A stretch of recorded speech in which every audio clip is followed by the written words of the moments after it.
Jaguar is definitely innovating, but they're innovating on behalf of their tribe. You won't hear this anywhere else but right here. So what's happening with the iconic British car company Jaguar is that tribal loyalties have superseded their automobiles. Yet everyone's baffled by Jaguar's new transformation effort, which showcases exuberance and vivid, and unveiled a concept model which is one of the gayest cars to be found. The bewildered analysts and car experts are making a critical error in assuming that Jaguar is primarily focused on creating transportation.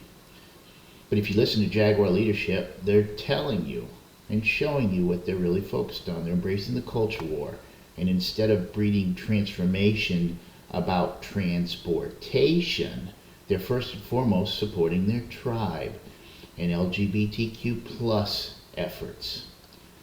This is akin to what I experienced with the Afghanistan transformation. I've seen this before.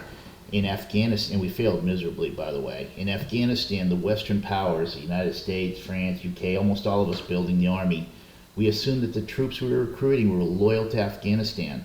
But that wasn't the case. They were in fact loyal to their tribes and clans. And if we would have just listened, like now, we need to listen to Jaguar leadership, we would have known that. Because if you talk to them, when we brought them in from their tribes and clans to our army to train them, and you ask them, hey, where are you from? They would say, I'm from this clan of this tribe. They wouldn't say I'm from Afghanistan. But we didn't listen. We inserted our own assumptions about their country loyalty, assuming they would be like the West, loyal to a country. We were ethnocentric. And I wrote about this in my book, Riding a Donkey Backwards Through Afghanistan, a few years ago. Now the same phenomenon is happening with Jaguar, only it's the car experts that are ethnocentric, assuming Jaguar is still first and foremost all about the car and transportation. So of course, the car enthusiasts are baffled. And to be fair to the baffled auto enthusiasts, the folks at Jaguar aren't being totally transparent. I think they want to have their cake and eat it too, and that they want to support their tribe first and foremost, but also act as if it's a viable product launch for a new vehicle, or reimagination as they're calling it. They've even brought in the quote of their founder, Sir William Lyons, to copy nothing. But what they really fail to disclose is the quote to copy nothing has boundaries centered around transportation in the automobile and how to produce a quality automobile. You see, in the science of innovation, when you create around an idea or a challenge, you get the best ideas when you also have boundaries. And then you tell your creators that it's within these limits, left and right limits, that you must innovate. And in Sir William Lyons' case, he was talking about creating fine automobiles and copying nothing. That's within the boundaries of transportation. But the tribe, the new Jaguar tribe, has reinterpreted that to mean copy nothing, period. Outside the scope of creating a fine car, they're okay working. This is why they don't have a car, they have a concept. But they sure do have exuberance and vivid images that represent their LGBT community and tribes. What is happening is very akin to what happened to the West in Afghanistan, the huge failure there. Because we weren't able to step aside from our ethnocentricity. We continued assuming everyone had the same loyalties as us. And the result was an unmitigated disaster.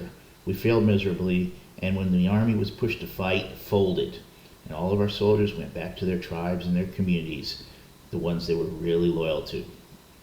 We discovered the new army wasn't fully committed to the country. They weren't ready to fight for our version. And so it is with Jaguar, where the tribal loyalty is superseding the actual mission. This new tribe that has been indoctrinated in the core of their company, and especially the leadership, it's taken over and it's waging the culture war on behalf of Jaguar for the trans community and LGBTQ. That's their loyalties, folks.